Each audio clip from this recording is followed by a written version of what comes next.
The most important crypto bill in history was hours away from passing. For years, we've been told that regulatory clarity was the missing piece, the thing holding back institutional money, the thing that would end the SEC's war on crypto.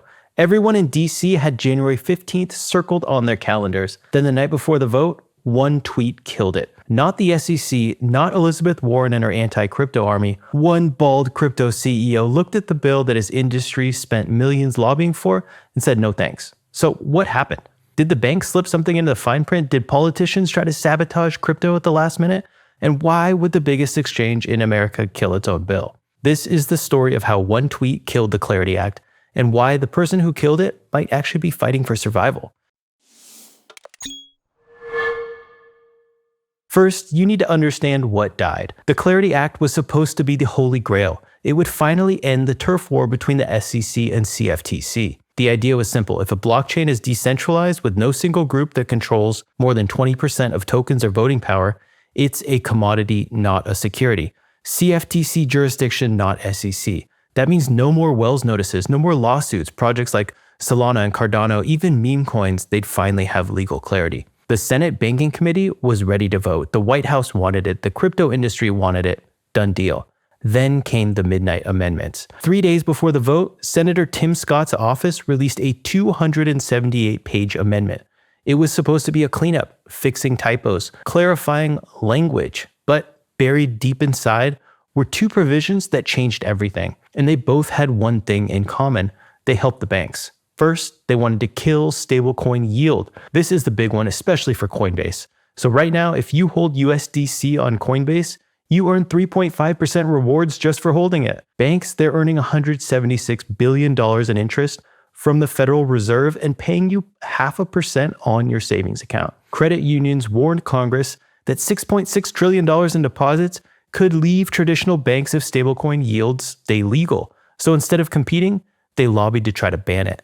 The amendment tried to thread the needle, ban passive yield for just holding stablecoins, but allow activity-based rewards. Nobody bought it. Banks said that the loophole is too big.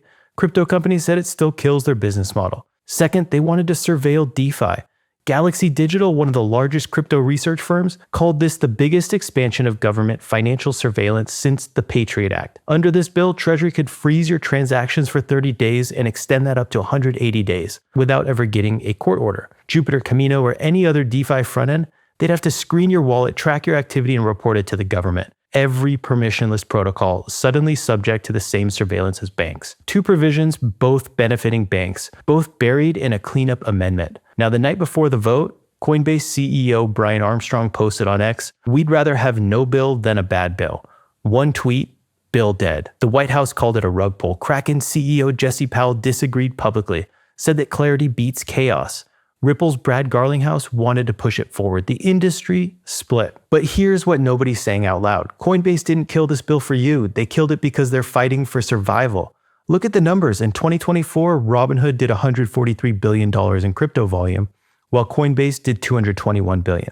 Fast forward to Q3 2025, Robinhood did $80 billion, while Coinbase was down to $59 billion. Robinhood flipped them. Coinbase has always been late to the trends. NFT marketplace after NFTs died. Base lost to Solana on meme coins. Stocks a decade after Robinhood. Prediction markets released years after Polymarket. And their one edge, USDC yield. It's $355 million per quarter, nearly 20% of their revenue. Kill the yield, kill Coinbase. That's why one tweet killed the bill. Now, here's where it gets complicated. Coinbase spent $79 million on politics in 2024. Nearly $4 million on direct lobbying. They're one of the most powerful lobbying forces in Washington right now. They use that power to kill a bill that would have given the industry regulatory clarity because it also would have killed their most profitable business model. Is that good for us? Actually, yes. If banks can use regulation to ban competition instead of innovating, we all lose. Brian Armstrong told CNBC that banks should have to play on a level playing field. If stablecoins offer better rates, maybe banks should pay higher interest to compete. He's right, but don't mistake this for altruism. There's one more wrinkle. Coinbase custodies the bank's crypto.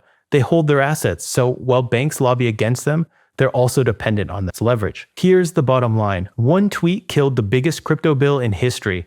Not because Coinbase is fighting for you, but because they're fighting for survival. They're losing retail to Robinhood, they're late to every trend, their only edge is a stablecoin yield program that banks want dead. Now the bill isn't dead, it's being rewritten. Everyone's still at the table, but now you know why it really failed. Coinbase isn't the hero, they're not the villain, they're a company backed into a corner, and there is stiff competition to be at the top of this industry.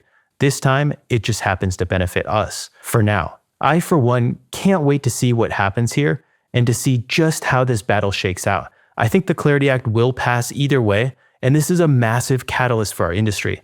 Let's hope that Coinbase gets the W here, and even if they don't, I still will call this a win.